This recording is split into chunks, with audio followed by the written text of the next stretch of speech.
Bienvenue, gang, au premier podcaston officiel du Studio SF. C'est la première fois, évidemment, qu'on fait ça.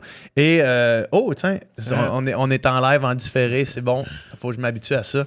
Et c'est ça, dans le fond, on avait l'idée de faire un 24 heures de podcast avec tous les artisans du Studio SF, c'est-à-dire tous les animateurs de balado, tous les podcasteurs, mais aussi toute l'équipe périphérique. Fait qu'autant les gens qui travaillent au studio, les employés du Studio SF, que les personnes soit qui louent le studio pour leur projet à eux, ou bien encore avec qui on a travaillé dans plusieurs facettes du studio. Tout ça dans l'optique de vouloir resserrer les liens entre tous les artisans du Studio SF. Et aussi, on s'est dit, tant qu'à faire ça, on va le faire pour amasser des dons pour une fondation qui nous tient à cœur, qui est le Club des petits déjeuners. On y reviendra dans pas longtemps. Mais avant, je veux quand même vous faire un petit breakdown de comment le prochain 24 heures va se passer, parce que le concept, c'est qu'à chaque heure, pour les 24 prochaines heures, on va changer d'animateur, changer de cast, changer de crew et changer aussi de concept. Fait qu'à chaque heure, il va y avoir une espèce d'idée. Puis j'ai l'horaire devant moi, fait que je tiens quand même à descendre l'horaire parce que si vous allez voir, c'est très intéressant. Fait qu'on commence maintenant avec cette présentation-ci où est-ce que je vais expliquer plus longuement le podcaston et on va ensuite s'entretenir avec Kevin qui est juste devant moi, que vous ne voyez peut-être pas encore à l'écran, qui est l'ambassadeur du Club des petits déjeuners. On y revient dans pas longtemps. À 19h, c'est l'équipe de Québec Nostalgie où on fait un jeu d'ambiance année 2000 avec tout le monde du Studio SF. Ensuite, on a un speed dating avec Vanessa Duchel, qui est une podcastrice, devrais-je dire, qui anime le balado Détestable.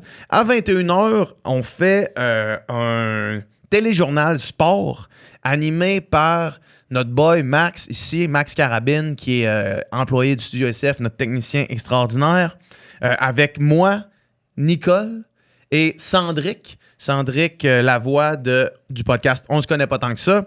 À 22h, un spécial design animé par Roman, qui est ici notre responsable des partenariats, et avec les filles de Small Medium Large Studio, qui sont le studio avec lequel on développe tous les décors de nos productions originales ici au Studio SF, et Paisy Baudin du podcast On se connaît pas tant que ça.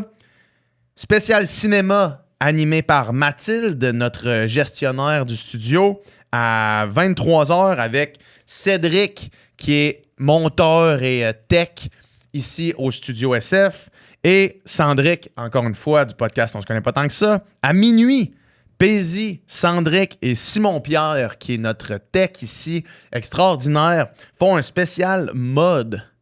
Donc là, je vous donne les grandes lignes, là, mais ça va plus en détail, mais si vous aimez la mode, manquez pas ça. À 1h du matin, une vente aux enchères. Je ne sais pas qu'est-ce que ça veut dire, mais c'est animé par Mathilde. À 2h du matin, Nicole anime un jeu avec les gens ici. Cédric anime un jeu à 3h. À 4h, Simon-Pierre nous fait un cours de cuisine. À 5h du matin, spécial sport d'endurance animé par Roman. Moi et Myriam, qui est animatrice du podcast Science Radio et qui va nous parvenir directement de France. Ensuite, à 6h du matin, on a un autre spécial. C'est avec Joanie du podcast Sexe Oral qui nous fait son smoothie à distance. Encore une fois, avec Myriam du podcast Science Radio.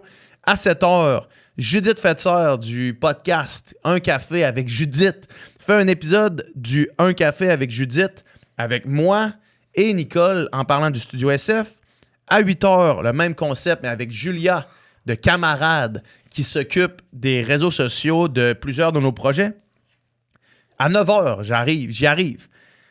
Apéro Sexo, qui est un podcast qui enregistre ici au Studio SF avec Lisandre et Joanie de Sexe Oral, donc une espèce de crossover sexualité. À 11h, podcast musique avec Simon-Pierre, Claude Bégin du podcast Parenthèse, Nicole et Vanessa Duchel du podcast Détestable.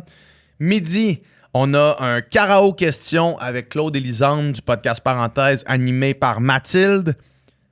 Julia anime un podcast, anime une heure de livres, séries et podcasts avec Lisanne Nadeau et Mathilde. Ensuite, le podcast Franchement, animé par Marie-Lie Laroche, avec Vanessa Duchel et Simon Pierre. 15 heures, les 3 dernières heures.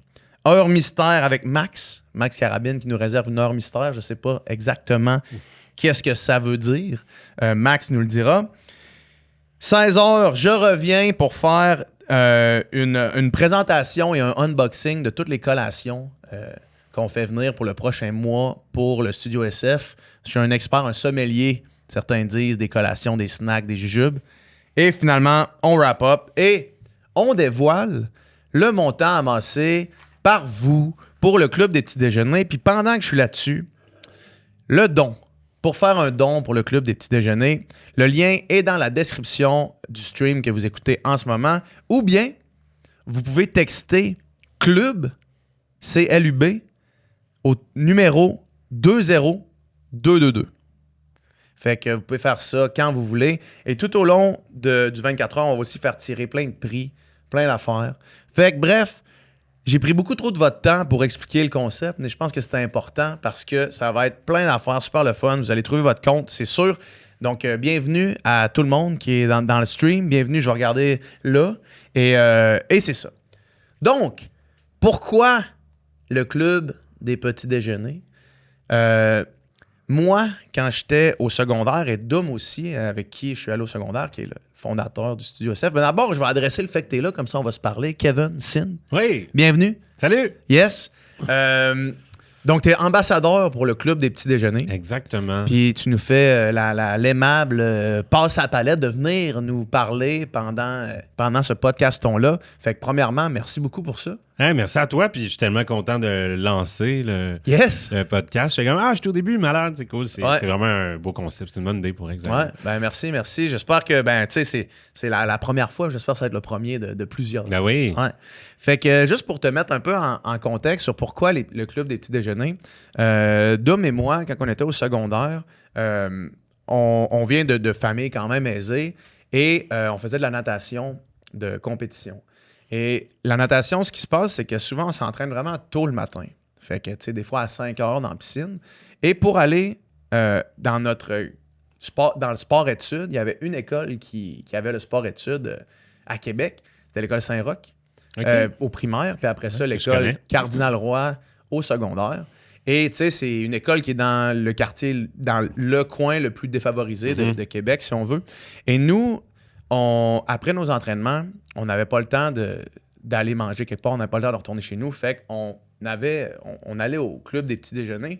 Puis, chaque fois qu'on y allait, on était en contact parce que nous, sinon, on restait un peu dans notre bulle de sport-études. Mais chaque fois qu'on allait au Club des petits déjeuners, c'était comme le moment où est-ce qu'on brisait cette espèce de barrière-là avec les gens qui étaient là, pas pour les mêmes raisons que nous, évidemment, mais ça nous permettait de voir vraiment l'impact que ça avait réellement dans la vie des gens. Tu sais, nous, on arrive là vraiment tôt, puis il y avait des jeunes qui arrivaient à l'école, qui venaient à pied à l'école, puis qui arrivaient beaucoup trop d'avance parce que probablement qu'il n'y avait rien d'autre à faire chez eux, probablement qu'il n'y avait plus personne dans la maison, et qui arrivaient dans à côté de nous, qui venaient manger avec nous, dans le fond, et que c'était la seule façon pour eux de manger avant d'aller à l'école, ce qui est quand même essentiel. Puis on en parlera ensemble. On s'entend, oui. Ouais.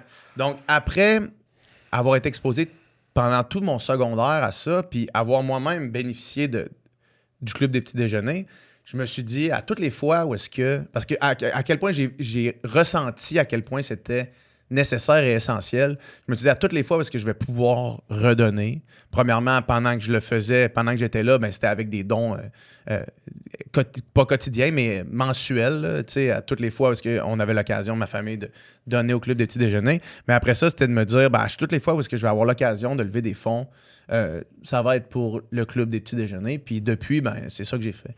Depuis que je suis une personne publique, par exemple, mettons, là, c'est ça que j'ai fait. Fait que moi, c'était un no-brainer pour moi que c'était pour ça, le podcaston. Puis j'aimerais ça entendre, toi, parce que toi, tu es un enfant du club, comme on dit.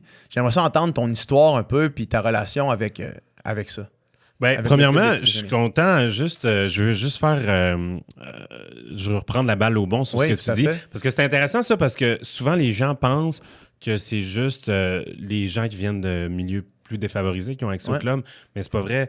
Il y a les longs trajets en autobus qui fait que des fois, les jeunes arrivent en n'ayant pas mangé. La routine du matin qui est précipitée, on le sait. Là, maintenant, les enfants ont des horaires de premier ministre. Là, c'est comme go, go, go. Des fois, les parents oublient les activités parascolaires comme toi. Fait que je trouve ça intéressant que tu amènes ça.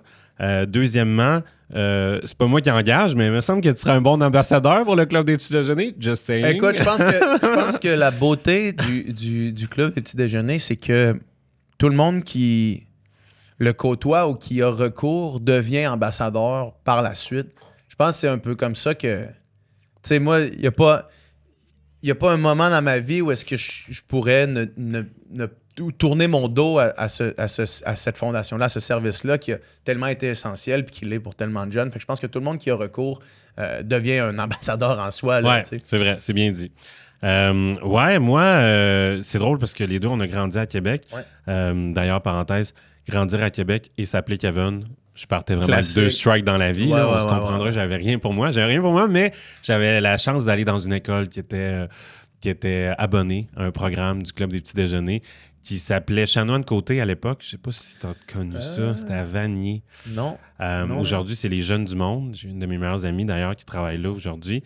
Mais ma famille et moi, on est nés au Rwanda, là, juste pour faire la petite histoire. Il y a eu le génocide en 1994. Je ne sais pas si les gens sont au courant, là, un peu comme Corneille puis Michel Mambala. J'ai eu la chance de quitter avec ma famille. Débarque à Québec. Mes parents n'ont plus de repères. Directement à Québec? Directement à Québec, oui. On a transitionné en Afrique avant ça, mais on est arrivé direct à Québec. C'est un bon choc quand même. Ben oui. Quel âge t'avais? Moi, j'avais 5 ans, fait que ça va, tu sais.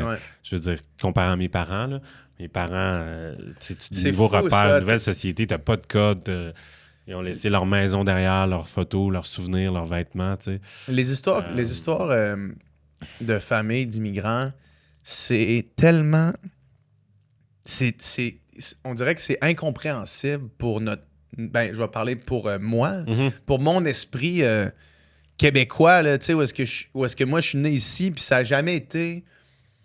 Comme j'ai jamais pensé à juste tout abandonner. Ouais. C'est impensable. C'est impensable. C'est tellement... c'est ça. À chaque fois qu'on entend des histoires comme celle que tu viens de me raconter puis que tu vas continuer à me raconter, moi, ça me fascine puis ça m'impressionne au plus haut point. Ben, moi aussi. Vraiment, c'est un saut dans le vide comme rien. Je le dis tout le temps. On me félicite pour ce que je fais en humour aujourd'hui, tout ça, mais moi, je dis tout le temps, c'est mes parents. Ouais.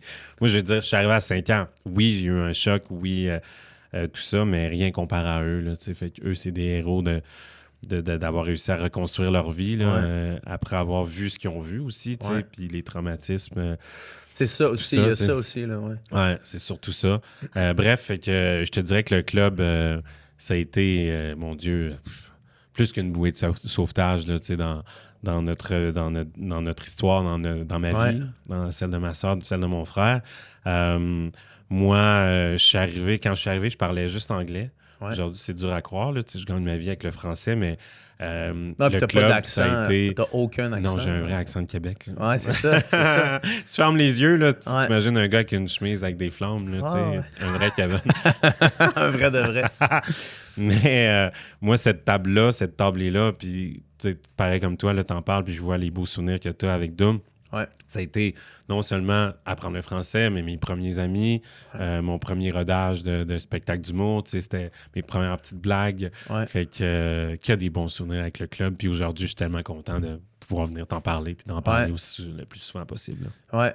Fait que si on parle un petit peu là, de la façon avec laquelle tu as été élevé puis comment ça se passait. Là. C'était comment à la maison quand tes parents sont arrivés ici? Qu'est-ce qu'ils se sont mis à faire rapidement? Puis c'était quoi le chemin vers où tu es maintenant? C'est une très bonne question. Je te dirais ce qui était très important pour ma mère. Aujourd'hui, elle nous le dit. Là, elle dit, je réalise que j'ai été dur quand vous étiez jeune parce qu'elle dit, je voulais tellement pas vous échapper que c'était quasiment un régime militaire de genre, faut que tu performes à l'école, faut que tu performes ça, aujourd'hui, probablement que j'ai un stress de performance que ma psy me dirait. Mais tu sais, c'était tellement... Tu sais, puis elle se plaignait jamais. Fait que quand tu vois ta mère traverser ce qu'elle a traversé, jamais se plaindre, toi, t'es comme, oh, tabarnak, je vais peut-être garder ça pour moi, que, je sais pas, ma petite blonde m'a laissé aujourd'hui ou whatever. Tu sais, c'était tout le temps, c'est pas grave. Puis, est-ce que t'en étais conscient, à ce moment-là, est-ce que tu étais conscient de la difficulté qu'elle pouvait vivre au quotidien ou que tes parents pouvaient vivre ou tu étais comme pas dans... Tu le recevais pas vraiment comme ça? Oui, très conscient parce que, puis ça, aujourd'hui, je la remercie, elle nous l'exprimait quand même, tu sais. Très jeune, moi, elle nous a expliqué ce qui s'est passé au Rwanda, elle nous a expliqué, fait qu'on était très conscients, tu sais, de la chance qu'on avait, des sacrifices que nos parents avaient faits. Donc, ça, c'était très important là, chez mes parents. Ouais. Pourquoi le Québec? Mon père connaissait déjà la ville de Québec. Lui, il était ingénieur en aérospatial, puis il avait déjà donné des conférences à l'Université Laval, qui est une université qui est reconnue là, dans la francophonie quand même. Donc, lui, il savait que c'était francophone, sécuritaire. Il était comme, c'est là qu'on va. Il était pas au courant de l'hiver, là, je pense pas. S'il y a une ses conférences en juin, c'est pas le même trip. C'est ça, exact. Le premier hiver, ça me marque. Là, je peux t'en parler comme si je l'avais vécu hier, la première fois que tu vois de la neige. C'est marquant. Oui, maison. Puis les premiers vrais froids. Là, tu sais. Vraiment. Puis est-ce que ton père, lui, travaillait encore? As-tu réussi à trouver un emploi en aérospatial? S'il donnait des conférences, j'imagine qu'il était assez reconnu. Oui, on a été vraiment chanceux dans notre parcours. Là. Il a trouvé un emploi aux Nations Unies, ce qui faisait qu'il voyageait beaucoup. Ce qui était un bien puis un mal, dans le sens qu'il gagnait bien sa vie, mais il n'était pas présent parce que le travail, il était toujours dans des missions un peu partout sur la planète, finalement. Là.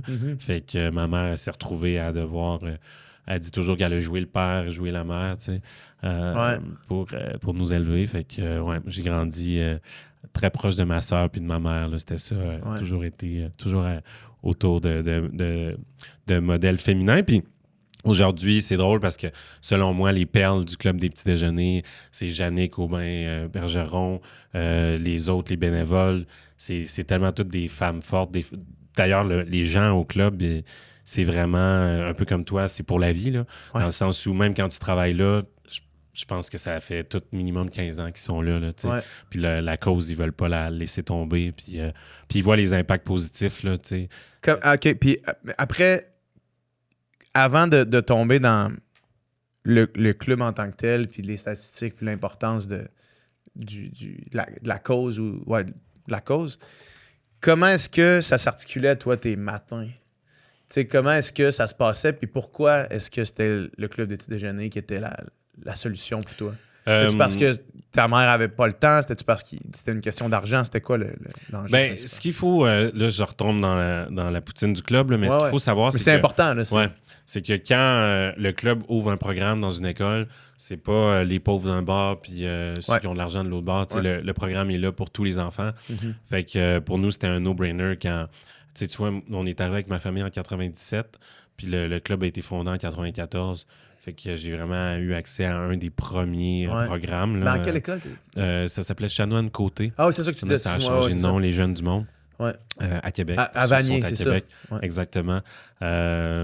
Puis malheureusement, aujourd'hui, les besoins sont encore criants. Là, puis je te parle d'il y a 25 ans, mais 30 ans maintenant. C'est pas grave. Mais c'est ça. Fait qu'une fois que le programme a été ouvert à l'école, c'était un no-brainer là, pour ma mère qu'on y ait accès et qu'on soit inscrit. Puis tellement une belle façon de commencer ses matins aussi, là, en partageant un repas avec tes nouveaux amis. Que tu revois tout le temps. C'est tout le temps le même groupe qui revient tous les jours. Exact, c'est ça. Puis les bénévoles qui sont... c'est des perles, les bénévoles. J'ai tellement de respect. Là. Moi, je suis ambassadeur.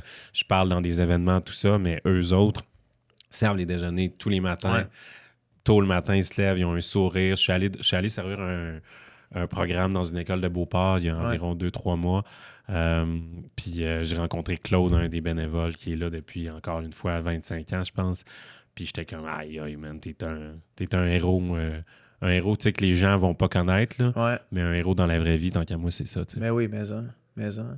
J'avais fait, plusieurs années une levée de fonds avec Oldbox, qui est une compagnie je vois. Québécoise, où est-ce qu'on amassait justement de l'argent pour le club. Puis à la fin de la levée de fonds, on est allé servir justement les petits déjeuners dans une école dans Rosemont. Puis je me rappelle donner la nourriture, puis souhaiter bonne journée aux enfants, puis voir dans leur visage, pas une reconnaissance, parce que je suis pas sûr vraiment que t'es jeune, je suis pas sûr qu'à cet âge-là, c'est vraiment une reconnaissance, mais voir l'espèce de gratitude de partager ce moment-là. Là. Puis je me rappelle être parti de là, puis j'avais encore, j'y repense encore, puis ça me redonne la même émotion que j'avais de voir l'espèce de collectivité s'embrasser tous ensemble. Là, les jeunes, ils arrivaient avec leur... Ils arrivaient, puis là, ils s'assisaient, puis là, un après l'autre. Puis là, tout, ils arrivaient dans des conditions différentes, pour des raisons différentes, comme on mentionnait. Mais là, tout le monde s'assisait, puis là, ils viennent chercher, puis ils sont comme... Merci, là, c'était des gaufres, là, je me rappelle plus c'était quoi qu'on servait.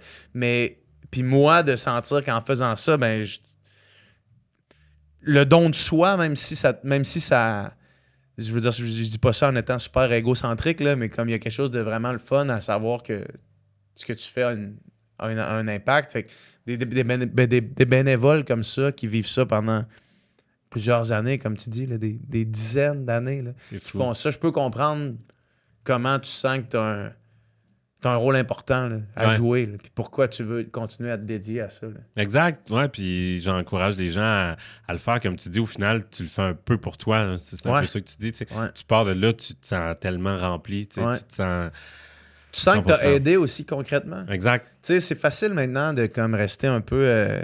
tu peux faire des dons. Comme là, j'invite les gens à faire des dons. Les liens sont dans la description. Mais tu peux... C'est quoi déjà le numéro? Textez Club au 20222. Mais de rester derrière son écran, il manque un contact. Tu peux penser, il manque un contact humain. Il manque la connexion. Et puis ça a un feeling qui est dur à égaler. Puis de voir dans le concret qu'est-ce que ça fait, c'est quoi l'impact réel de ce que tu fais. Puis n'importe qui va justement faire comme ça une séance de bénévolat au club va automatiquement comprendre.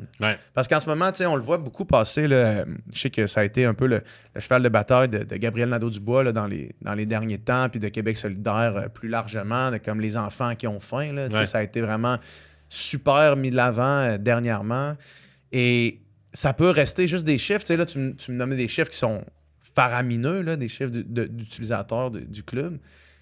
Mais si ça reste des chiffres, c'est pas des visages.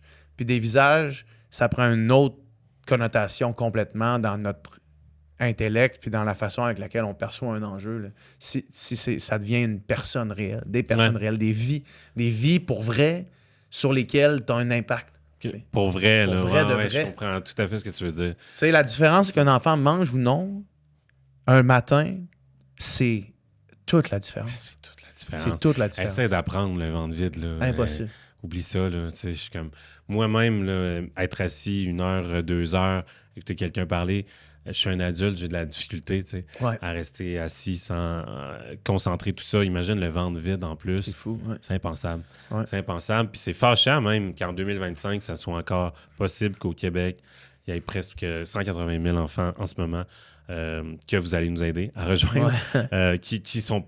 qui arrivent le matin à l'école le ventre vide. Là. On parle pas d'ailleurs, on parle pas d'Afrique ou d'une région, je sais pas. C'est ça, on est ici. On parle du Québec, on parle de l'Amérique du Nord, on parle de un pays de G7, on parle de... Fait que c'est ça. On me dit tout le temps pourquoi tu fais ça, mais aussi longtemps que ça va être le cas, aussi longtemps qu'on n'en parlera jamais assez. Là, non, exact.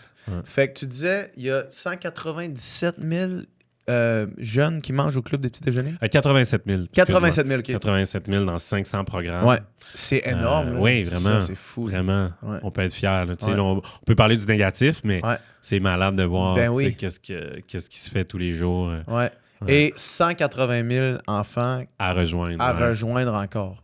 Puis la raison pour laquelle ces enfants-là ne sont pas rejoints par le club, c'est par il faut ouvrir d'autres clubs?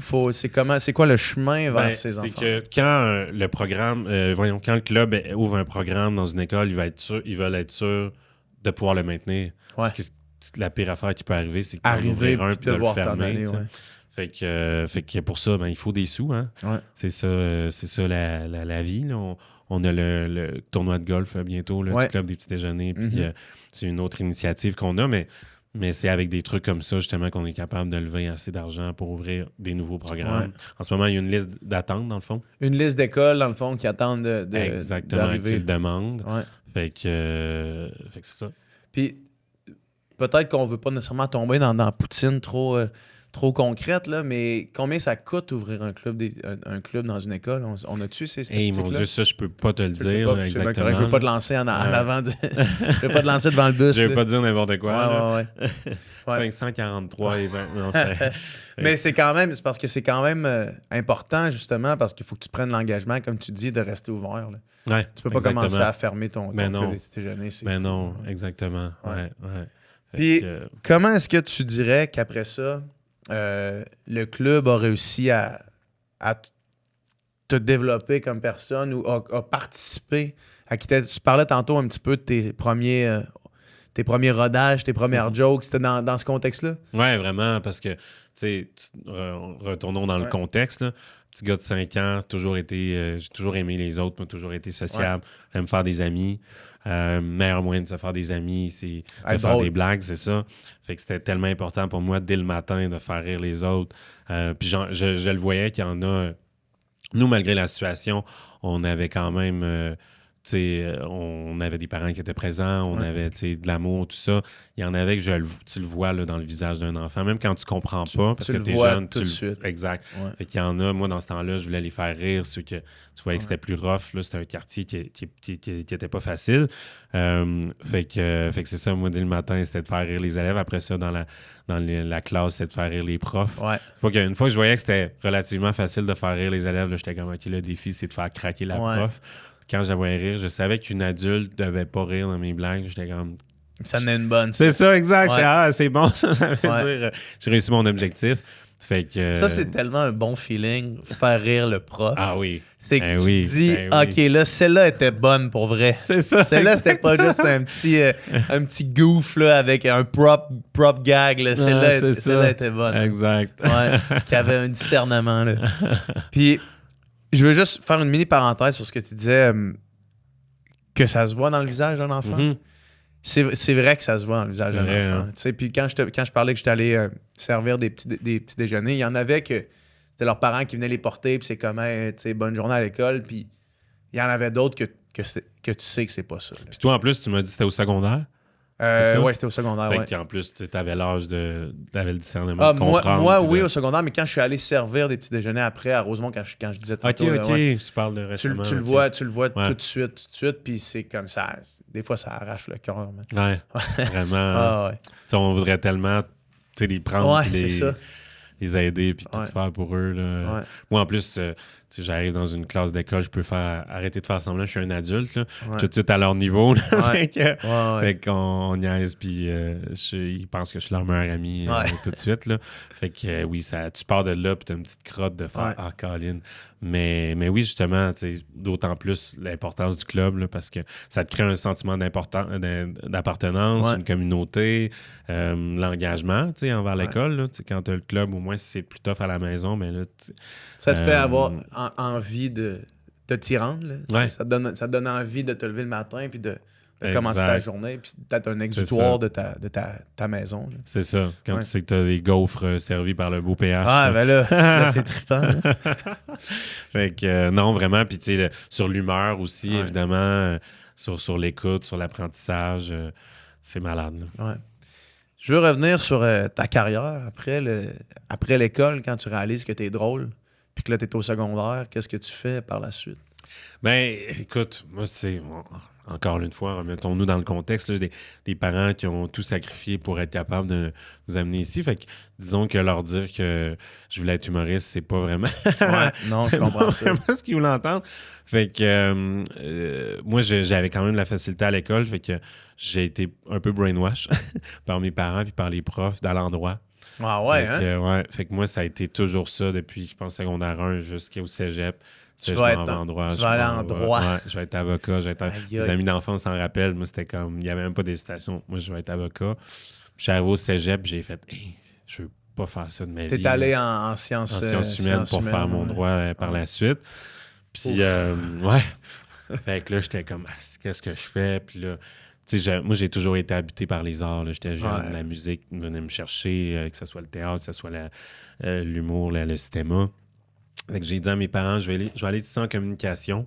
Pour moi, c'était comme d'acheter la paix. J'étais comme, tu sais, c'est des vraies études, mais je vais me diriger vers... Déjà là, pour eux, c'était comme si je leur annonçais que je devenais danseur nu. Là. Fait que, ils ont tombé de haut. J'ai étudié en com, j'ai travaillé en com quelques années. J'étais pas sur mon X. Fait que là, j'ai fait, hey, tu sais quoi, man, je me lance. Je savais pas exactement ce que je voulais faire. Chez mes amis, moi, j'ai un entourage qui est composé d'humoristes à Montréal. C'est eux qui m'ont dit, Kev, ta place est sur scène. Au début, j'ai dit, jamais je vais faire ça. J'aurais toujours dit ça. Forcé d'admettre que finalement, il y avait raison. C'est fou, ce parcours-là du cégep, parce que tu sais, quand t'es au secondaire, là, souvent, en tout cas, moi, j'entendais souvent ça, puis moi aussi, j'avais quand même de la facilité à l'école, puis quand t'as de la facilité à l'école, en tout cas, dans mon cas à moi, il y a comme une genre de pression qui vient des professeurs, puis de l'entourage, de faire « Hey, ferme-toi pas de porte. » Moi, l'expression « ferme-toi pas de porte », il disait ça, j'étais comme, tu sais, moi, c'était « Mais non, faut que t'ailles sciences nature, ferme-toi pas de porte. » Puis là, j'ai fait « Bon. » Sciences nat, non, parce que, tu sais, j'avais fait chimie physique au secondaire, puis c'était comme, j'en ai rien à chier. Genre, il y a plein, je sais pas qu'est-ce que je veux faire, mais je sais absolument qu'est-ce que je ferais pas. C'est ça, tu sais. Fait que je m'étais dit, OK, je vais aller en sciences humaines, profil gestion d'entreprise. Puis j'avais pas vraiment d'intérêt à ce moment-là à avoir des entreprises, mais j'avais amené parler à une amie qui, elle, voulait aller en gestion d'établissement de restauration. Puis je m'étais dit, je vais aller en gestion d'entreprise, puis on se partira un resto, là, tu sais, au pire. Puis en arrivant là, à ma deuxième session, c'était Français 2. Puis là, c'est dans Français 2 que tu lis Les Fleurs du Mal de Charles Baudelaire. Puis mon prof, tu sais, quand tu es dans les cours obligatoires au cégep, c'est un espèce de mix hétéroclite de tout plein de personnes. Là, puis là, dans le cours, c'était impossible. Le monde n'écoutait pas le prof qui essayait de parler de Charles Baudelaire en avant. C'est comme, t'avais les filles de technique bureautique, t'avais les gars en technique policière qui étaient là. Puis là, tout le monde, tout ce beau monde-là, en avait rien à calisser de Charles Baudelaire. Puis après, le prof est arrivé avec une guitare. Puis là, il a dit... Moi, il y a un de mes mentors qui m'a dit, quand le monde n'écoute pas, chante. Puis là, il avait chanté des tunes de Jean Leloup devant nous. Puis là, c'était comme le seul cours où est-ce que le monde écoutait, tu sais, où est-ce que tout le monde qui était comme un peu fuck all là, dans le cours, tout du monde qui vient de partout, mais là, tout le monde écoutait le prof qui chantait du Jean Leloup. Mais c'est Jean Leloup, tout le monde écoute. Là. Exact, c'est ça. Puis là, je m'étais dit, c'est qui ce prof-là? Puis là, j'avais vu qu'il était dans le département Arts et lettres. J'avais vu quel cours il donnait. Puis la session d'après, je me suis inscrit Arts et lettres, profil littérature. Puis j'ai flyé avec ça jusqu'à Matrix. Ah ouais, hein? C'est fou. J'ai fait non, man, c'est ce gars-là. C'est malade. Tu as-tu parlé, ce gars-là? Tu l'as-tu retrouvé? Parce que j'ai eu cool de voir l'impact qu'il y a eu. Une couple d'autres cours avec, mais non, j'y ai pas reparlé. Je pourrais, par exemple, parce que probablement que lui, il sait pas ça pantoute. C'est ça. Que j'ai fait un switch complet. Là. J'ai écrit à une de mes profs du secondaire, moi, qui a vraiment eu un gros impact dans ma vie. Qui me voyait vraiment, là. Tu vois, je veux dire, qui voyait à travers le petit Kevin Rebelle au secondaire, puis tout ça. Puis j'ai écrit un long texte pour dire, hey, tu sais, non, l'impact qu'elle a eu. Puis elle était comme, ça l'a vraiment touché. Puis elle est venue voir un de mes shows après. Puis, fait que, tu sais, je pense que c'est important des fois de dire, tu sais, de dire aux gens l'importance qu'ils ont eu. Parce que ce monde-là, tu sais, les profs, là, on s'entend que c'est pas les meilleures conditions salariales. C'est quand même, c'est pas les pires non plus. C'est pas les pires non plus, mais c'est sous-payé par rapport à ce qu'ils font. Mais c'est sous-payé par rapport à ce qu'ils font. Mais c'est des conditions pas possibles. Tu sais, des trop d'élèves par classe, pas moyen de faire, tu sais, de quoi pas moyen d'avoir du one-on-one. Mais fait que c'est des gens c'est leur vocation. Là. Mm-hmm. Tu sais, c'est pas juste une profession pour les enseignants, c'est très souvent une vocation. Ouais. Puis quand tu te commets à une vocation, le retour, le feedback positif, quand ce que tu fais qui compte vraiment pour toi est reconnu puis a un impact réel, c'est sûr que c'est gratifiant puis ça te donne une raison de continuer à faire ce que tu fais. Fait que tu as tout à fait raison que je devrais écrire à ce gars-là. 100%. Puis c'est sûrement facile à retrouver. Là, il ne pas en avoir 1 million. Là. Aujourd'hui, avec les réseaux sociaux, c'est facile. Ouais, vraiment. T'as plus besoin de Claire Lamarche. Non. Fini, Claire. Hey, ça, désolé. C'est fou, hein? Perdu sa job, c'est Facebook qui l'a remplacé. Parce que, genre, maintenant, c'est tellement facile. Ah, c'est ça. Trouver imagine aujourd'hui faire une émission, le monde serait quand même le fuck. Ah ouais, il faut l'aller trouver, tu l'as Facebooké. Ça m'a pris 5 secondes. C'est facile. N'importe qui peut faire ça. Fait qu'après ça, quand tes amis t'ont convaincu, t'es-tu passé vers l'école de l'humour ou t'as fait non, pas besoin de ça? Non, même pas. Ils m'ont donné des ateliers d'écriture. Cool. Après ça, j'ai commencé comme tout le monde, open mic. Des jokes pas pires, correct, mais sans plus. À un moment donné, mon premier numéro qui a marché, je parlais de ma mère, justement. Puis les gens le sentent quand c'est vrai ou c'est pas vrai, tu sais. Ouais. Mes premiers spectacles, je pense que c'est le réflexe de tout le monde. J'écrivais en me disant « Ah, ça, les gens vont trouver ça drôle. Tu peux pas faire ça, tu sais. Faut que tu partes de qu'est-ce que toi, vraiment, tu veux raconter. Puis que ça soit drôle, pas genre « Ah, je vais dire ça, les gens vont rire, tu sais. » C'est vraiment une nuance extrêmement intéressante que tu amènes. Hein? C'est la première fois que j'entendais ça. Effectivement que si t'es drôle, j'imagine, tu vas être capable de raconter pas mal n'importe quoi de drôle, dans le fond. Oui, puis tant qu'à moi, je sais pas ton style d'humour, mais les humoristes que j'ai le plus de respect, que j'aime le plus, c'est ceux qui parlent de sujets qui sont pas drôles. Ouais. Puis ils réussissent à rendre ça drôle, tu sais, qui abordent des sujets difficiles. Phil Roy, c'est un de mes bons amis. Son dernier spectacle, il parle de la fausse couche de sa blonde. Tu sais, respect, tu sais, je sais que c'est une des affaires les plus toughs qu'il a vécu, mais il rend ça drôle, fait que... Tu sais, c'est facile de faire du drôle avec du drôle, mettons, je vais le dire de même. Mais quand tu parles d'une des pires parties de ta vie, puis ça devient une thérapie sociale, moi, c'est de même que je vois mon métier, tu sais. On a reçu sur le podcast, puis moi, c'est quelqu'un que j'admire beaucoup, mais Charles Pellerin. Son spectacle Cheveux au vent, j'ai vraiment trippé. J'ai vraiment trippé. Je trouvais que c'était comme disponible sur YouTube. D'ailleurs, il est vraiment sa coche. C'est sûr. Puis c'est ça, dans le fond. Tu sais, l'heure au complet, le special au complet est autour du fait qu'il a perdu toutes ses poils. De sa maladie. Tu sais, puis c'est fou. Puis c'est quelque chose qui est crissement... tu sais, l'alopécie, genre, ça fesse fort pour quelqu'un qui vit ça, là, tu sais. Puis je peux juste imaginer quelqu'un qui vit ça, qui écoute ce spectacle-là, qui fait comme « wow ». Ouais. Tu sais, wow, man, c'est pas si pire que ça. C'est pas la fin du monde. J'existe encore comme personne. J'étais encore... Tu sais... C'est fou quand même. Il va falloir que je le voie. Ouais, c'est vraiment bon. Fait que ton premier number qui lève, c'est sur ta mère. Ouais. Puis après ça, qu'est-ce qui se passe? Tu fais comme... C'est sur Internet, dans le fond, que ça a été vu?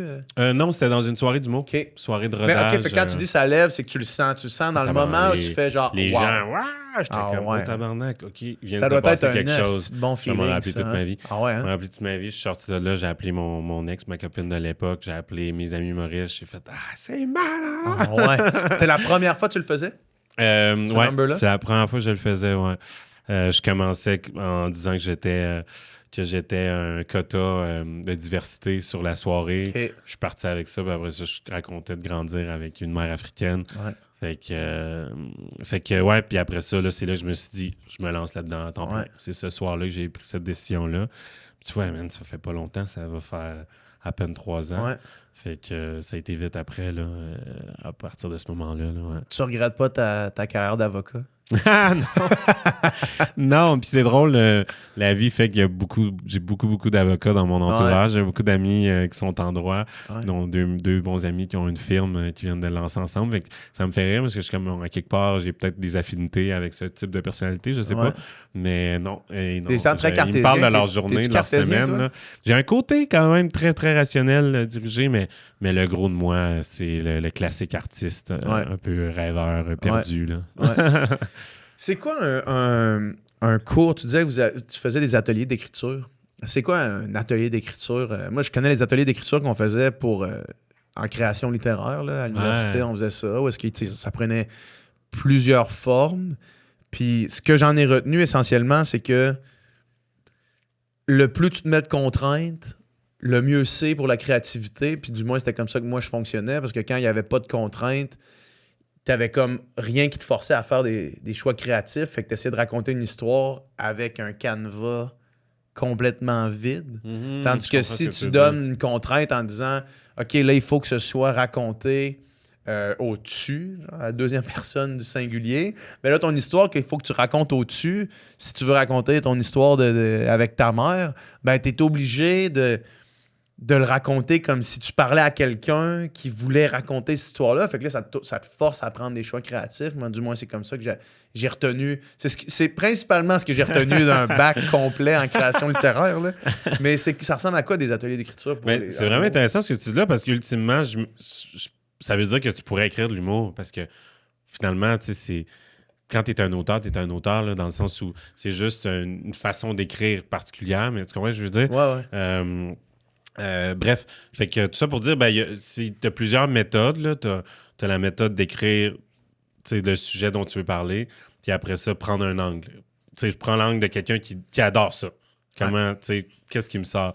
La personne qui déteste ça, la personne qui est la personne qui fait ça. Après ça, souvent, ça l'aide. Là. Des fois, tu arrives, parce qu'en humour, le but, c'est toujours de trouver l'angle. La perspective. C'est ça. Parce que le sujet, on va tous, en ce moment, tous les humoristes parlent que l'épicerie est chère. Parce que c'est ce qu'on vit tous, ou la crise des loyers. Mais genre, ça serait drôle que moi, je monte sur scène, puis je sois comme si les loyers sont pas assez chers, là, parce que j'ai des locataires. J'aimerais ça qu'ils me ramènent plus de cash. Le monde, on va être tabarnak, tu arrives avec un angle complètement. C'est ça qui est intéressant en humour, c'est de te forcer à trouver l'angle le plus original possible. Parce qu'effectivement, il n'y a rien de nouveau sous le soleil là, en termes d'humour. Puis l'humour au Québec, il y a beaucoup d'humoristes. Fait que les sujets. Puis c'est des sujets de comme synchronicité sociétaire, là, où est-ce que tout le monde vit un peu la même affaire. Au même moment, c'est ça. Dans les derniers temps, si tu penses à autre chose que les élections fédérales, je sais pas, t'as la tête où. Là. C'est ça, ça prend toute la place. C'est juste ça qu'on entend parler, là, ou comme Maisonneuve-Rosemont. Là. Quelqu'un qui habite à Chandler, man, dans le fin fond de la Gaspésie, il entend parler de Maisonneuve-Rosemont à tous les jours. Là, avec raison, mais quand même. C'est fou, ils doivent peut-être être tannés. C'est un peu montréalo-centriste au Québec. Là. Faut faire attention, je dis ça parce que je suis un gars de Québec. Mais mais je suis plus conscient peut-être. Là, mais... En même temps, je peux penser à tout le monde au Québec qui entend parler du troisième lien. C'est quand même québéco-centriste en tabarnak. C'est vrai, ça, par exemple. Ça a pris beaucoup de place aussi. C'est l'enjeu qui prend le plus de place dans les élections. Pourtant, c'est un enjeu très minime pour juste les gens de Lévis. C'est comme on parle beaucoup des gens de Lévis, je trouve. C'est vrai. Ou le retour des Nordiques. Sont-ils revenus finalement? Non. On a un beau stade à 100 millions. Financé par tout le monde. Mon père a 2 sièges. C'est vrai, mon père a acheté des sièges. C'est bon ça. L'autre jour, je suis allé justement, ce gilet-là, je l'ai acheté. Cool, donc merci beaucoup. Je l'ai acheté au show d'Iron Maiden, que je suis allé voir avec mon père. Puis on était au centre Vidéotron d'ailleurs. Puis on a amené, il fait OK, viens, on va aller voir mes bancs. Puis là, on s'en va l'autre côté complètement. On s'en va dans la place. Puis là, il lève le banc. Puis là, il y a son nom gravé sur le banc. On n'est même pas assis sur ses bancs. On était à Maiden, au centre Vidéotron, pas assis sur ses bancs. Et ça, c'est la plus grande arnaque, acheter des bancs pour finalement un amphithéâtre vide. Ouais. Et là. Peut-être un jour, une équipe, j'aimerais ça. On croise les doigts. Ça serait le fun. La frénésie, on la sent, mais même si cette année, on l'a senti quand même courte. Ça aurait pu être plus long. Ça aurait été le fun, hein? Ça aurait été le fun, Ça aurait été le fun. J'étais chanceux, je suis allé voir la game, le premier match à Montréal. Ceux-là qui ont gagné 6-3. C'était une des meilleures games de game hockey de ma vie que j'ai vue en direct, là, en live. On va en reparler plus tard dans le podcaston, d'ailleurs. On m'a demandé de garder mes hot takes. Fait que je veux pas spoiler tout de suite, ça va être quoi que je vais faire. On va écouter ça. Mais tu disais que je pourrais écrire de l'humour. Je pense pas, moi, que je serais capable, parce que je pense pas que je suis très bon pour raconter des trucs drôles, mais j'ai une idée. OK, vas-y. Tu sais, quand il y a un concept, pas il y a un concept, mais il y a comme... quand il y a un gars qui fait de la construction, qui arrive sur une maison que c'est pas lui qui a construit, ou un gars qui, mettons, tu l'appelles pour venir faire de la réno, là. Puis là, il se promène, puis là, il regarde celui-là qui a fait ça avant lui, puis il critique tout ce que la personne a fait avant lui, là. Puis là, mettons, il dit « Ah, il aurait dû plugger ça là-dedans. » Puis là, c'est comme « OK, mais toi, tu le plugger là-dedans? » Il fait « Hey, tabarnak, c'est qu'il va falloir couper toute l'affaire. » Puis là, j'imaginais ce scénario-là, mais mettons, quelqu'un qui regarde la planète La planète Terre. Bon, puis là, qui arrive, puis qui fait comme... OK, fait qu'ici, il n'y a pas d'eau potable, là. Le gars, il n'a pas mis d'eau potable ici. C'est comme, non, mais comme tu peux-tu l'amener? Il fait, hé, tabarnak, ça va être compliqué, ça. Puis là, il critique comme tout comment la planète a été faite, les sociétés ont été faites. Bref. Mais c'est... Je te laisse ça. Merci. Je vais peut-être t'envoyer un chèque par la poste. Parce que le parallèle... Moi, je veux juste un TikTok. Le parallèle est vraiment bon. Puis c'est vrai qu'on fait ça.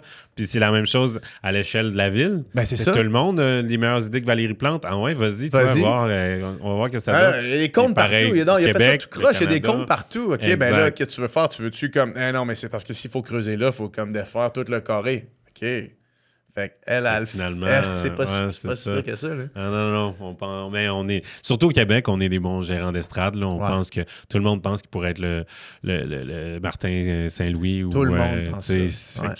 Mais mets-toi dans... Vas-y voir. C'est ça. Fait que non, c'est bon. Écoute, je te laisse. Ici, on a reçu des politiciens. Ben ici, je dis au studio, sur le Sans Fil podcast, on a reçu beaucoup de politiciens. Puis à chaque fois que je sors d'une conversation avec un politicien, peu importe la présupposition que j'avais de cette personne-là avant, est complètement détruite. Parce que quand tu rencontres la personne, tu rencontres quelqu'un qui, que tu sois d'accord ou non avec ses positions politiques, avec ses décisions, tu rencontres une personne. Puis, c'est arrivé l'autre fois avec Valérie Plante, justement. Valérie Plante, moi, je n'habite pas à Montréal. Je trouvais qu'elle avait l'air sympathique. J'ai aucune calice d'opinion sur ses décisions, puis sa politique, puis quoi que ce soit. Ce que je sais, c'est qu'il y a beaucoup de rénovations à Montréal, mais au-delà de ça, je sais pas. Ouais.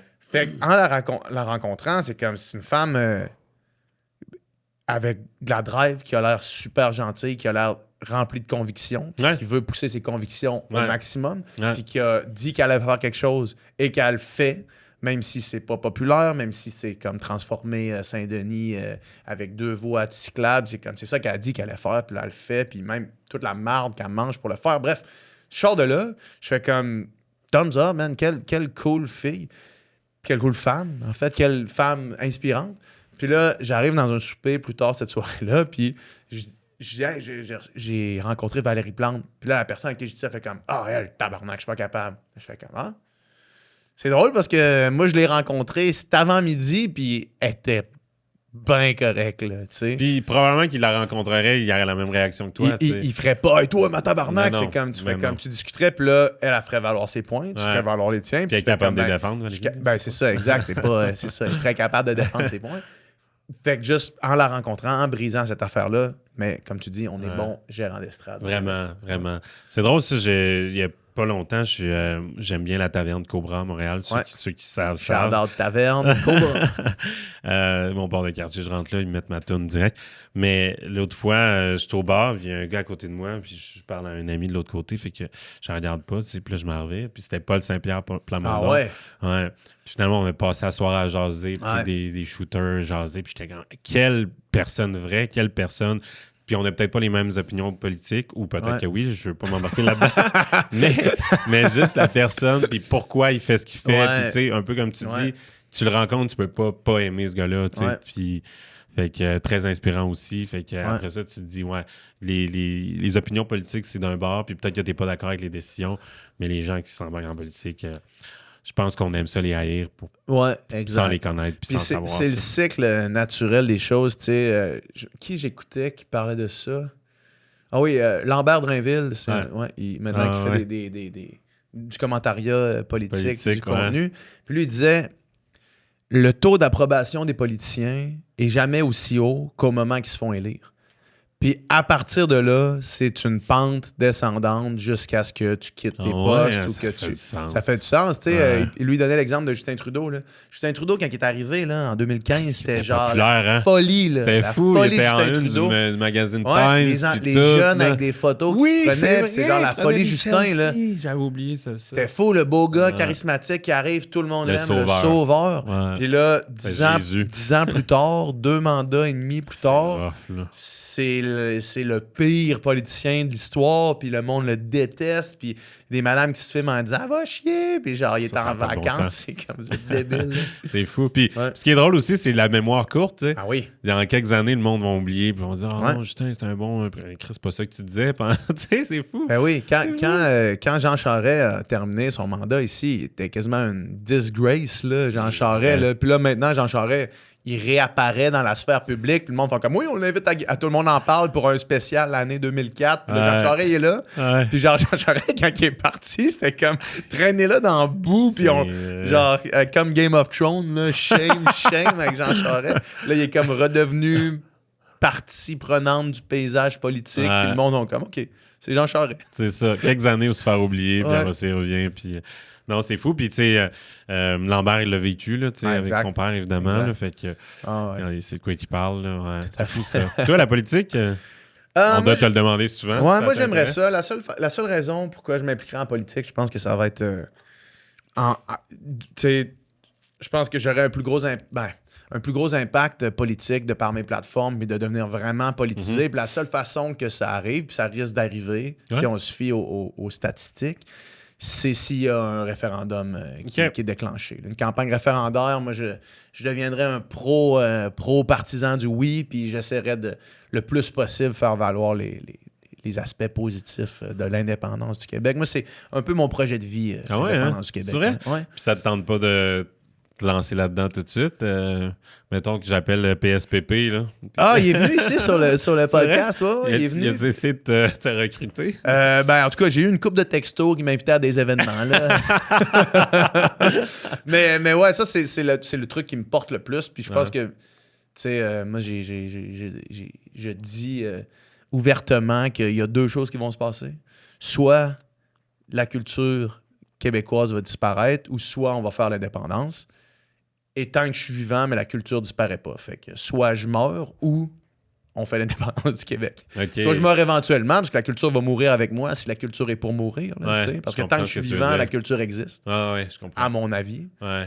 Puis là, je dis pas ça de façon super égocentrique, mais tant qu'il y a une mémoire, tant qu'il y a quelqu'un qui se rappelle d'une culture, elle existe encore. OK, dans ce sens-là, je comprends. Okay. Puis tant que moi, je suis vivant, au moins, je sais que la culture existe. Ouais. Fait que moi, c'est ma position par rapport à ça. Je savais pas que c'était ton cheval de bataille. C'était intéressant. Ça. Ouais. Parfait. Okay. On va passer au prochain. L'idée était pas mal terminée. Est-ce qu'il y a des trucs pour le club des petits déjeuners que tu veux mentionner, que tu avais en tête, que tu voulais parler? Puis là, si t'as rien, non, honnêtement, textez club 20222, s'il vous plaît, donnez de l'argent. C'est tellement une belle cause. Vraiment. Comme disait PH, faut voir le visage des enfants le matin quand ils mangent les petits déjeuners, puis quand on est tous en famille, dans chaque programme, bénévole, enfants. C'est vraiment de toute beauté. Donnez de l'argent. 5 $ pour vous, ça va pas faire grand-chose. Pour le club, ça va faire toute la différence. Puis voilà. Tout à fait. Fait que c'est ça. Pour le don, comme tu dis, textez club au 20222 ou le lien pour donner est dans la description du stream que vous écoutez en ce moment.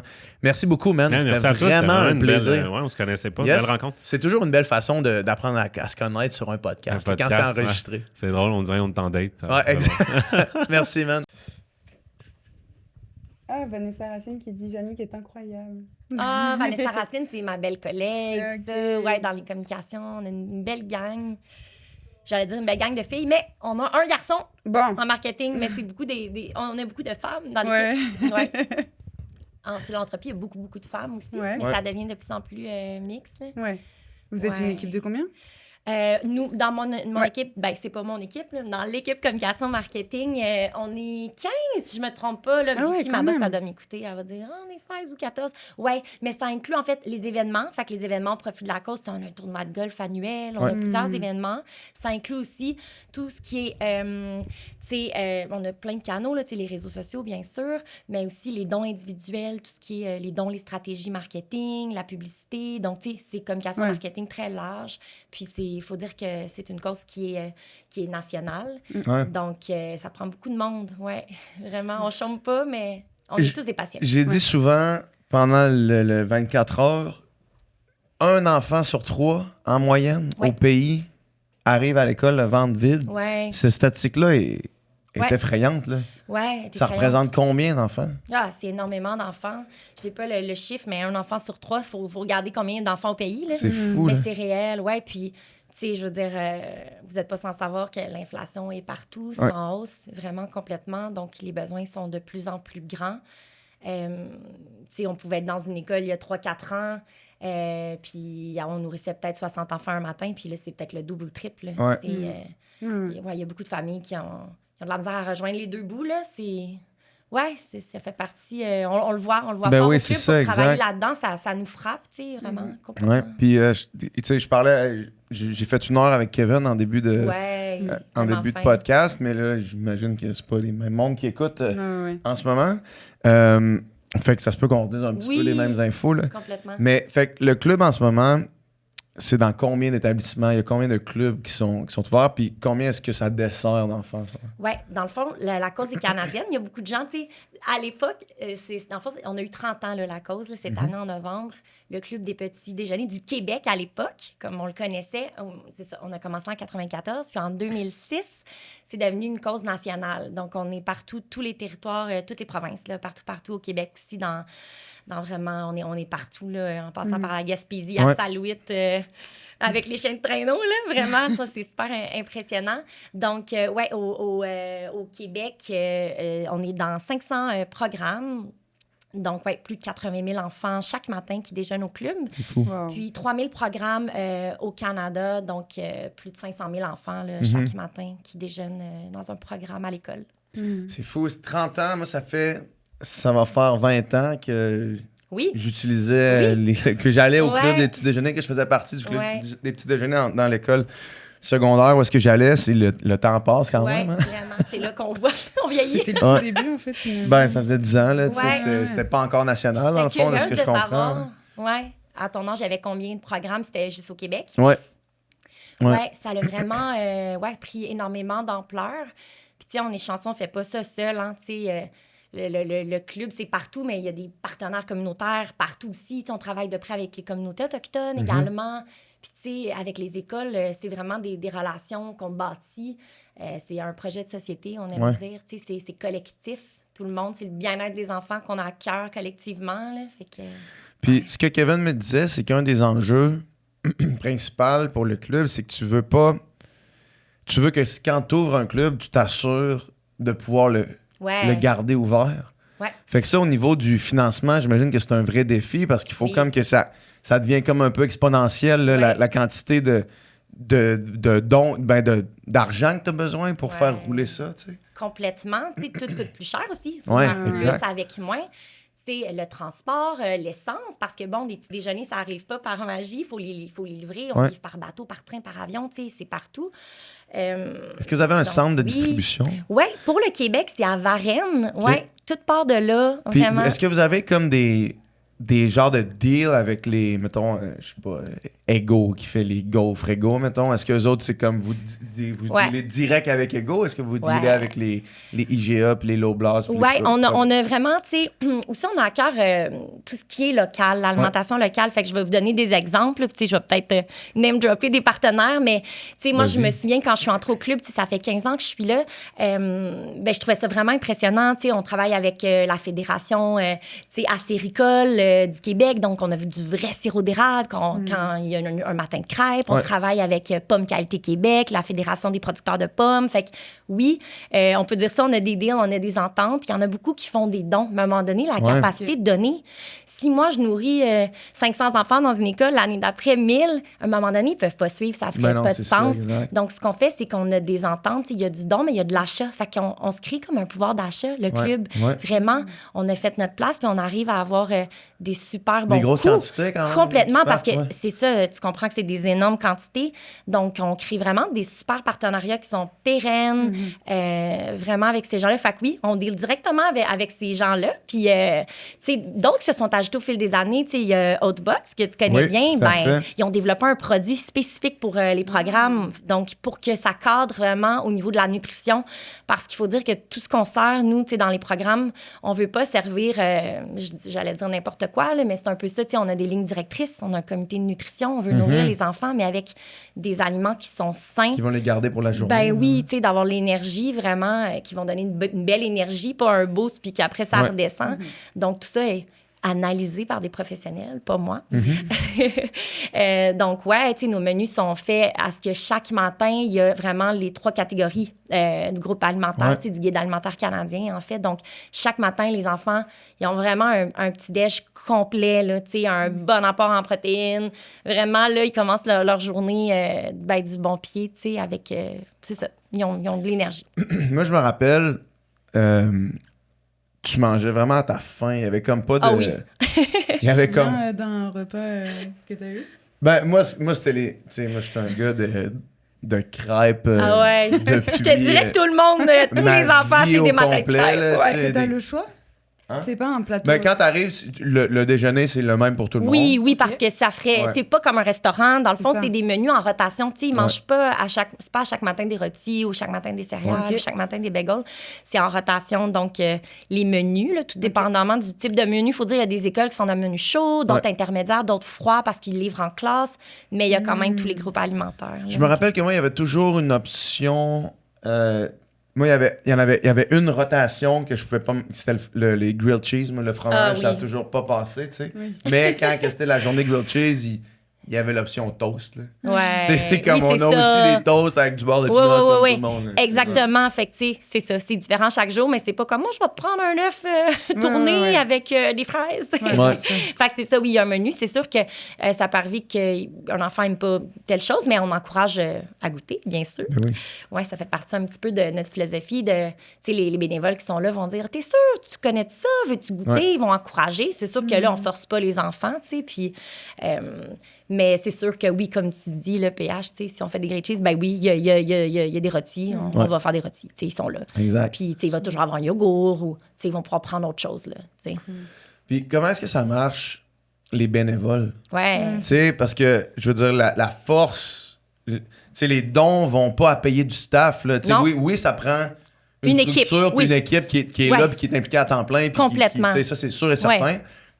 Sauf que la majorité des dons vont pas à payer les salaires de ce monde-là, ça va à payer la bouffe. Mais il y a du monde sur le terrain qui servent la bouffe. Il y a du monde qui, à chaque matin, se réveille, s'en vont à l'école, donne la nourriture. Fait que, comment est-ce que ces gens-là sont recrutés? Puis de ce que j'en comprends, il y a un sentiment d'appartenance énorme qui se développe. Ah ouais, complètement. Tu sais, Kevin en parlait. Je me souviens, lors de la première heure, disait, c'est eux les vrais héros. Ben c'est vrai, tu sais... Pour être... je suis allée dans beaucoup de clubs, là, tu sais, de par les années que je travaille au club, puis c'est tellement du monde exceptionnel. Ils s'attachent aux enfants, tu sais, c'est des figures vraiment qui reviennent, tu sais, ça crée vraiment des liens avec les jeunes.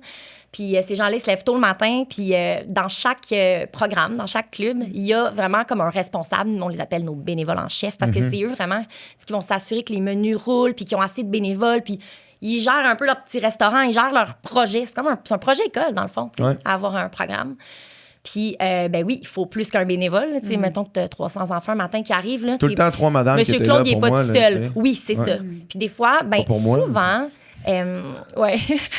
pour mon expérience.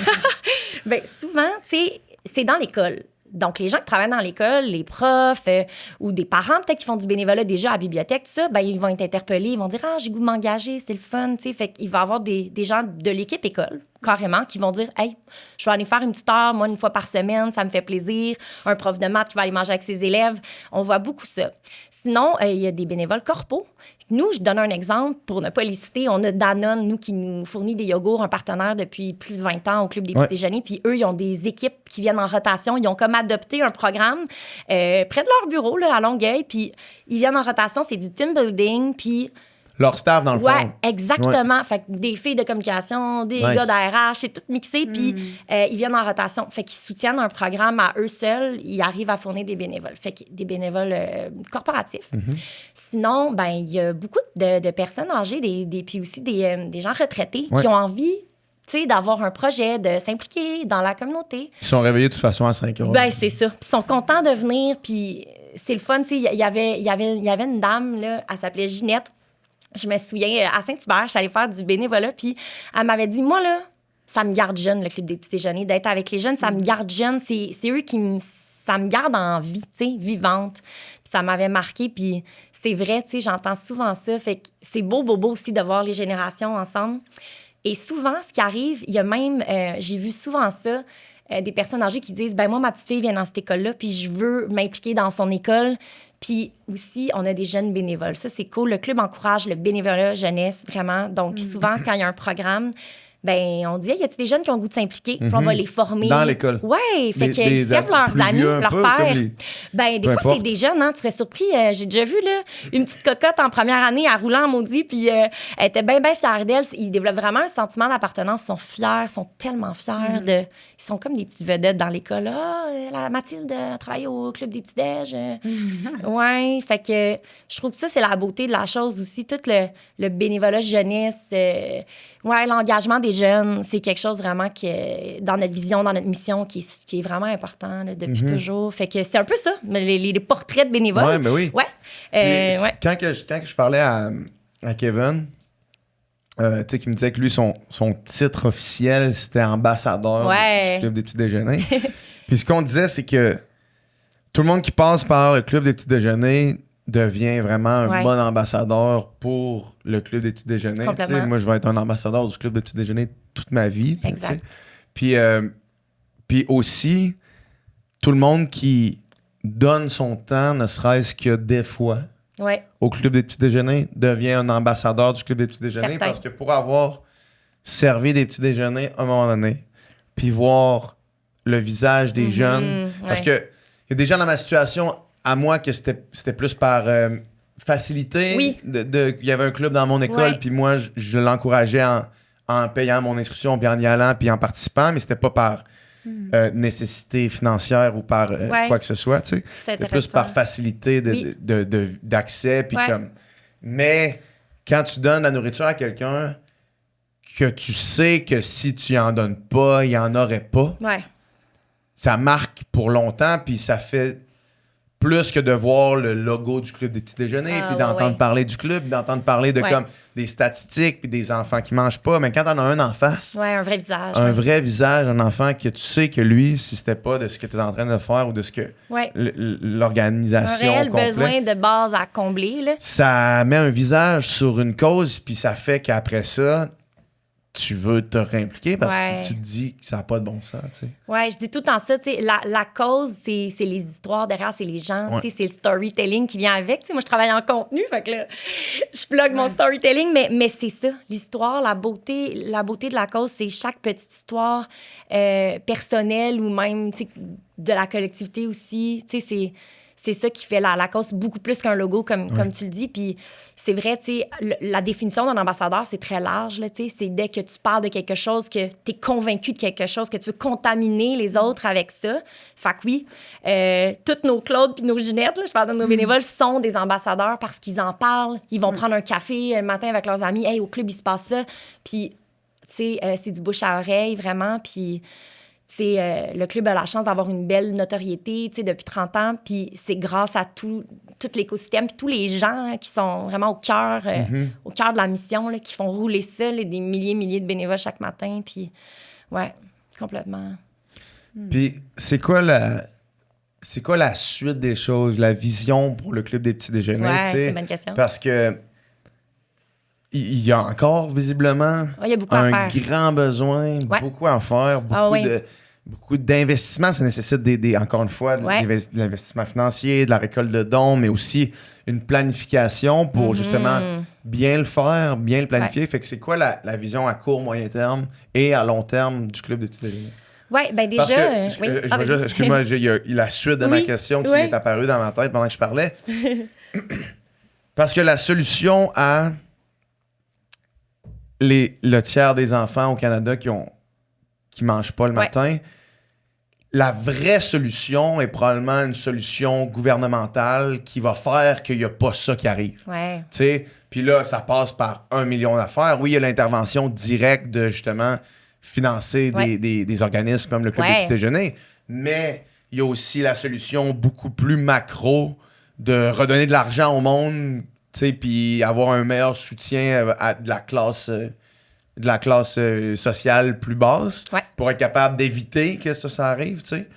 de l'éducation, au niveau des parents. C'est pas tous les parents qui sont conscients de tout ça. Fait que tout ça, c'est plein de solutions macro que le gouvernement a en main. Ouais. Mais le club des petits déjeuners, quelle est sa place et sa vision pour régler ce problème? Tu comprends ce que je veux dire? Oui, complètement. Puis c'est vraiment le sujet du jour. T'es pile dedans. Puis tu sais, on n'est pas les seuls. Le club, il y a plein d'autres organismes. Il y a des cantines pour tous à Montréal. Il y en a plein qui font des lunchs, des snacks, des déjeuners, des programmes d'alimentation scolaire, dans le fond.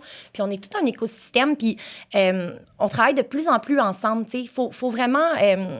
c'est la force du nombre, je dirais. Ouais. Puis la force du nombre, c'est oui, les organismes terrains, mais oui, les gouvernements. Puis on a la chance de compter sur du financement de tous les paliers. Tu sais, le club, les gouvernements, ils croient, ils savent.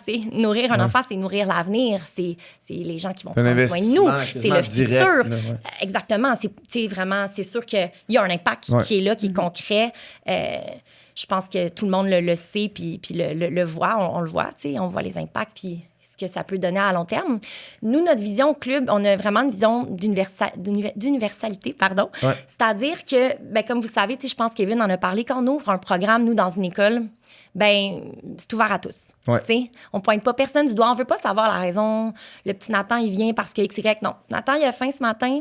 Il va venir manger. Il va s'en aller en classe. Il va avoir plein d'outils dans son sac à dos là, pour que ça se passe mieux, va partir sur un pied d'égalité. Ça, c'est notre vision. Puis, dans le fond, il y a jusqu'à pas si longtemps, le Canada était le seul pays du G7 à ne pas avoir de programme d'alimentation scolaire, OK? Mais là, dernièrement, j'ai pas la date exacte, on parle de 1 mois peut-être, un petit peu plus. Là. Oui, il y a eu des super belles annonces et toutes les provinces et territoires au Canada ont signé en faveur d'un tel programme. Donc, c'est vraiment une bonne nouvelle. Ouais. Par contre, ça se fait pas du jour au lendemain, quelque chose comme ça. Ouais. C'est-à-dire que toutes les écoles, peu importe les milieux, qu'on soit en milieu défavorisé ou non, qui est de la nourriture sur la table le matin avant dans la classe, que ça soit des lunchs, ou tu sais, qu'on fournisse une alimentation saine à des enfants à l'école. Donc, tout le monde veut ça. Maintenant, c'est comment on le fait, tu sais. Fait que, tu sais, tu le disais, il faut des gouvernements, c'est ça. Il faut, comme tu dis, c'est macro, c'est énorme. Puis les organismes terrains veulent ça, veulent le faire ensemble. Le club... Tout le monde veut collaborer. Oui, c'est ça la beauté. Puis là, c'est comment on le fait, tu sais. Là, il y a des plans. Le gouvernement ne veut pas bypasser ces organismes terrains qui sont déjà là, déjà implantés, qui ont déjà un système. Oui, l'expertise. Mettons, le club après 30 ans, d'autres organismes qui sont là depuis des années aussi, ils ont développé vraiment un réseau, une expertise. Donc, ils veulent les mettre à profit. Fait que ça, c'est bon, on peut travailler tous ensemble. C'est comment on le fait. Fait que là, il y a des plans qui se dessinent. Vous saurez que je ne suis pas à la table de ces plans-là. Mais c'est des super de bonnes nouvelles. T'sais, nous, on s'en réjouit vraiment. Au club, l'équipe était... C'est comme un... C'est drôle, on a fêté nos 30 ans en novembre, puis c'est arrivé pas longtemps après ça. C'est comme, wow, un super jalon important. Puis il y a des gens dans l'équipe du club qui travaillent aux relations gouvernementales, ils travaillent fort, là, c'est beaucoup de discussions, de plans, de montrer, du data, comment on peut le faire, tout ça, puis tout le monde travaille en ce sens. Puis là, ça va être sur plusieurs années, là. Ouais, exact. Mais le but, je pense que c'est nourrir d'enfants de plus en plus chaque jour, parce que les besoins sont là. Nous, le club, on a notre place, on est là, on est un grand joueur. La réalité, c'est qu'il reste beaucoup, beaucoup de travail à faire. T'sais, au Québec, on rejoint peut-être la moitié des enfants qui sont en milieu défavorisé. Fait qu'il y a une autre moitié à rejoindre. Ouais. Puis éventuellement, peut-être qu'on sera dans tous les programmes. Ce serait ça qu'on vise, qu'on veut pour nos enfants. Puis peu importe la raison. Puis il va continuer à avoir des enfants qui déjeunent à la maison, d'autres à l'école. Puis on pense vraiment que... Tu sais, comme tu le disais, il y a des enfants qui en ont peut-être plus besoin que d'autres. Ben, tu sais, c'est responsable d'envoyer ton enfant à l'école puis de savoir qu'il va avoir le ventre rempli puis qu'il va réussir sa journée, tu sais. Tout à fait. Vraiment, c'est ça. Je veux faire juste un point sur le chat parce qu'il y a quelqu'un qui dit « Je suis en télétravail et il y a 2 écoles près de chez moi. Ça m'inspire à m'informer s'il y a des besoins de bénévoles. » Comment on fait pour être bénévole? Pour la personne peut se rendre sur le site web du club. Il y a une section « Comment contribuer ou aider ou s'impliquer ». Il va y avoir une section « Bénévolat » et tu peux écrire un courriel directement et on va recevoir le courriel. Puis nous, à ce moment-là, on a des conseillères, des coordonnatrices là, qui travaillent au niveau des programmes là, directement, qui vont pouvoir regarder s'il y a des besoins près de chez toi, dans le fond, si c'est possible de t'impliquer. Génial. Ouais, vraiment. Est-ce qu'il y a une autre façon de s'impliquer qu'être bénévole? Ouais, il y a plusieurs façons. En fait, c'est sûr, premièrement, faire un don, t'es impliqué, ça aide. Ensuite de ça... On remercie ceux qui l'ont fait, d'ailleurs. Mais oui, un énorme merci, c'est tellement important. Puis on peut dire que les dons par texto seront toujours ouverts. Oui. Donc, même en rediffusion, quand vous verrez que vous pouvez texter club au 20... 222. Oui, t'es bonne. Ce sera quand même toujours ouvert, donc n'hésitez pas si ça vous inspire à l'année, dans nos rediffusions. Profitez-en. Ah, parce que c'est ça, dans le fond, nous autres, on le dit dans toutes les diffusions. Absolument. Ouais, c'est ça, vous le disiez souvent, ça revient, mais... Si le monde réécoute, ça se peut que ça continue. Fait que là, je vais dire un mot à mon équipe, là, au Don Texto, ne pas shut down ce texte, numéro texto. Tout le monde le dit au moins 3 fois par heure, fait que quand ça va sortir, on va l'entendre. L'année prochaine, quelqu'un l'écoute, va pouvoir donner, il faut que ça reste ouvert. Absolument. Si je fais des blagues. Si ça n'a pas d'enjeu de votre côté. Non, il n'y a pas d'enjeu. Votre page de don peut rester ouverte aussi. Il y a plein de monde qui s'ouvre des pages de dons puis qui font des collectes année après année puis qui s'impliquent. Fait que, ben oui, une autre façon, c'est d'organiser une collecte de fonds, que ce soit en milieu corporatif, avec des amis, un match d'hockey, donner sa fête. Oui, un podcaston. Donner sa fête, une affaire qui est le fun à faire, puis après ça, une fois que vous avez trouvé quelque chose qui est le fun, puis que vous voulez faire pour le fun, ben... Ajouter de quoi qui est encore plus fun. Quelque chose près du cœur. Puis toutes les causes sont bonnes, c'est sûr. Puis comment ils font, mettons, les gens qui veulent faire, parce que, évidemment, c'est Romane qui l'a fait. Comment ils font les gens qui veulent justement organiser une levée de fonds, ils contactent tout, qu'est-ce qu'ils font? Le site web, comment contribuer encore, il y a une section collecte de fonds, puis on a toute la façon de faire une plateforme en ligne où les gens peuvent se créer une collecte, une page. C'est super bien fait avec des petits thermomètres, tu vois les dons monter, là, comme on a fait ensemble, Romane, pour le podcaston. Donc, donner sa fête en cadeau, j'allais dire, c'est facile. Il y a plusieurs gens qui le font, via Meta aussi, avec Facebook, tout ça, il y a moyen de le faire. Justement, faire du bénévolat, comme on disait. Sinon, juste être un ambassadeur, parler de la cause, faire rayonner la cause, partager des contenus qui nous inspirent de la cause. Une autre belle façon aussi, puis PH, peut-être que ça va t'intéresser, toi, c'est de s'impliquer sur un comité organisateur. On a des événements, puis on a des gens, c'est bénévole, mais on organise, mettons, exemple, un tournoi de golf. Là, ça s'en vient, c'est dans un mois, on a une classique de golf. On a des gens d'affaires, des entrepreneurs, des gens de tous les milieux. Qui viennent puis qui aident à bâtir l'événement, à vendre des commandites, à aller chercher des prix dans le camp, ça peut être n'importe quoi. Puis c'est une belle façon, là, c'est le fun. Tu rencontres des gens aussi, tu sais, qui sont dans d'autres business. Puis tu te crées un réseau, puis tu organises un événement annuel au profit d'une cause. Fait que c'est une belle façon aussi.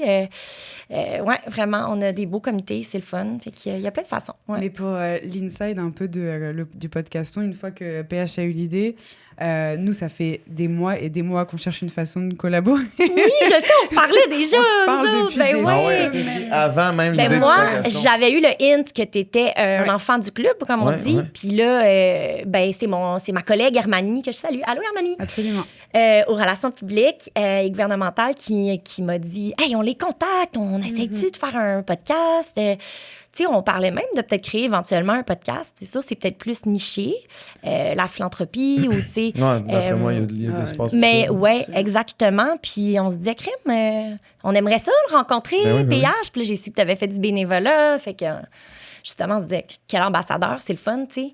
Puis la raison pour laquelle, toi, tu déjeunes au club, je trouve qu'elle vient mettre en lumière une autre des raisons, tu sais.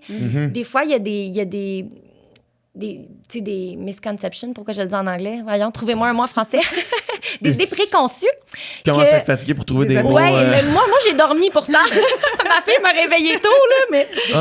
Oui, c'est ça, que les gens se disent, tu sais, le club des petits déjeuners, c'est pour les enfants qui mangent pas parce que, tu sais, la famille n'a pas de sous, tu sais. Mais non, tu sais, c'est ça. Puis je trouve ça beau de mettre en lumière. Toi, t'avais activité sportive, je suis sûre que tes parents ils étaient contents de se dire « OK, PH, il va manger avant de rentrer en classe. » Toi, c'était une des raisons, mais il y a tellement de raisons. Puis nous, on essaie vraiment de démystifier ça, de le mettre de l'avant, parce que nous, on n'est pas là pour juger la raison ou juger des familles.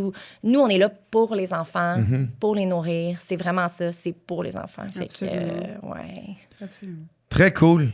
Merci beaucoup. Merci de l'opportunité. On est à 2 minutes. C'est sur ça qu'on va rapper, je pense. C'est vraiment... c'était super. Ouais, félicitations, Romane. Belle organisation. Vraiment. T'es dompé ça sur ton bureau. Puis c'est une collaboratrice hors pair, un petit bijou, vraiment. C'est vrai qu'on a essayé fort de trouver une façon de faire. Puis là, l'idée allait tellement bien avec. Puis PH a été surexploité pendant ce podcast. Ouais, là, je m'avoue. On va aller se reposer. Mais merci PH, puis Adam aussi. Je suis pas là pour le remercier, mais il était là, les épisodes de 2 heures à 5 heures. Oui, c'est ça, je l'ai manqué, moi je dormais. 2 spectacles, un vrai malade. Mais oui, je vais aller tout voir ça. On est vraiment contents. On va continuer de partager. Puis c'est sûr qu'on va se reparler. Puis on va retravailler dans le futur, c'est sûr. Je suis sûre. Moi, je te lâche pas, là. J'ai trouvé un ambassadeur. Écoute, je l'ai dit à ma gang, je te lâche plus, là. Avec grand plaisir. Merci à tout le monde. Merci à tout le monde qui a écouté. C'est la première édition du podcaston. J'ai le feeling qu'il va en avoir d'autres. Mais là, on s'en va se coucher. Puis merci beaucoup. Merci à tous ceux qui ont donné. Merci à tous ceux qui ont suivi le podcaston. Puis n'oubliez pas, il y aura des rediffusions. Vous pouvez encore donner. Donc, n'attendez pas. Yes.